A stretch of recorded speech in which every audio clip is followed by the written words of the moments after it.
AP అసెంబ్లీలో Hindupuram MLA hero Balakrishna megastar చిరంజీవిని వాడు వీడు అంటూ చేసిన అనుచిత వ్యాఖ్యలు సినిమా ఇండస్ట్రీతో పాటు తెలుగు రాష్ట్రాల రాజకీయ వర్గాల్లోనూ సంచలనం రేపాయి.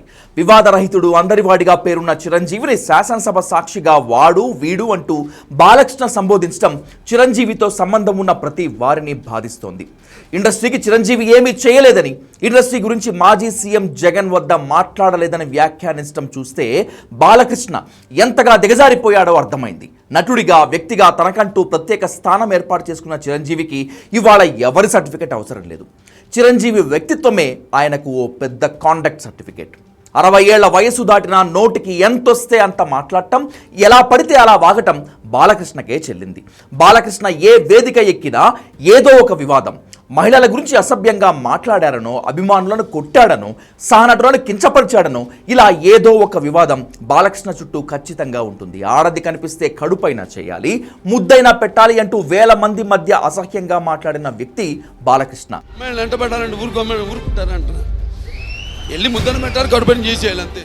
నేను చూడని లోతులా, నేను ఎక్కని ఎత్తులా అంటూ ద్వందార్థం వచ్చే విధంగా పరమ రోతగా మాట్లాడిన వ్యక్తి బాలకృష్ణ. ఇక బాలకృష్ణ ఇంట్లో కాల్పులు, ఆ తర్వాత కేసులు జనమందరికీ తెలిసింది. ఎన్టీఆర్ లెగసీ ఈరోజు ఒక ఆరాల బాలయ్యను ఇంటా బయట కాపాడుతూ వస్తోంది. అంతేకాదు, బాలకృష్ణ చుట్టూ ఎన్ని వివాదాలు వచ్చినా, ఎన్ని సంక్షోభాలు వచ్చినా సీనియర్ ఎన్టీఆర్ అభిమానులు బాలయ్యని ఇంకా మోస్తూనే ఉన్నారు. ఇండస్ట్రీలో బాలకృష్ణ మనుగడ సాగిస్తున్నాడంటే అది కేవలం ఆయన తండ్రి ఎన్టీ రామారావు ముద్రతోనే.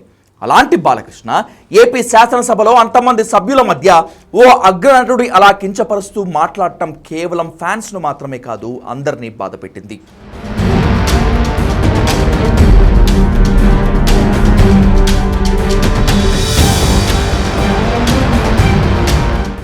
తండ్రుల బ్యాక్గ్రౌండ్తో అగ్ర హీరోలు పుట్టుకొస్తున్న ఈ రోజుల్లో ఓ మధ్యతరగతి కుటుంబం నుంచి వచ్చి ఎవరి అండాదండా లేకుండా స్వయం కృషితో ఎదిగి ఎవరికి అందరి అగ్రస్థానాన్ని చేరుకున్నాడు చిరంజీవి. భారతదేశంలోనే ప్రాంతీయ భాషల్లో ఏ నటుడికి దక్కని స్టార్డమ్ చిరంజీవికి దక్కింది. నటనలోనూ, డ్యాన్సుల్లోనూ, కామెడీలోనూ, ఫైట్స్లోనూ ఈ రోజుకి చిరంజీవి ఆరా మరే నటుడికి దక్కదు. కులం, వారసత్వం ఆధారంగా మాత్రమే ప్రతిభను గుర్తించే సినిమా ఇండస్ట్రీలో ఎదగడం అంటే ఆషామాషి కాదు. కానీ చిరంజీవి తన కష్టాన్ని మాత్రమే నమ్ముకున్నాడు. ఆ శ్రమతోనే ఓ సాదాసీదా నటుడి స్థాయి నుంచి ఇండస్ట్రీ పెద్దగా ఎదిగాడు. ఎంతోమందికి ఇన్స్పిరేషన్గా నిలిచాడు. ఎవరికి అందనంత స్థాయికి ఎదిగిన ఇసుమంత గర్వం కనిపించని వ్యక్తి పద్మభూషణ్ చిరంజీవి. శిఖరమంత ఎత్తుకు ఎదిగినా సరే, ఎన్ని అవార్డులు అందుకున్నా సరే, ఈ రోజుకి సామాన్య వ్యక్తిగానే చిరంజీవి ఉంటారు. ఆయన్నెవ్వరూ విమర్శించినా, లేనిపోని ఆరోపణలు చేసినా ఏనాడు మాట తూలిన సందర్భం లేదు. ఇండస్ట్రీలోనూ, పాలిటిక్స్లోనూ చిరంజీవికి వివాదాలు చుట్టాలని చాలామంది ప్రయత్నించినా తప్పుకుని దూరంగా వెళ్ళిపోతాడే తప్పితే కోరి వివాదాలు తెచ్చుకున్న సందర్భమూ లేదు.